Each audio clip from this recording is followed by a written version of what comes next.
How to remove your sponsor on Cash App.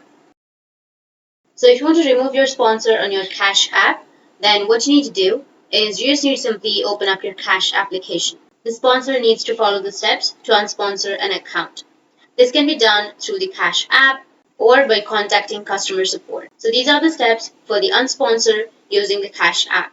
Open the Cash App, launch the app on your device, and then go with the profile settings. Tap on the profile icon, which will be on the top right corner.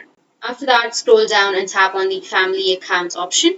Under Family Account, you need to find your account in the list. And after that, tap on Remove button to unsponsor your account. So note that removing a sponsor on your Cash App means that the sponsor needs to unsponsor your account. Or you can simply contact the customer support if the first one doesn't fix. You just need to simply open up your Cash App, go with the profile settings, which means profile icon, and scroll down and select the support option. And find the issue, which is search for unsponsor account, and contact the support.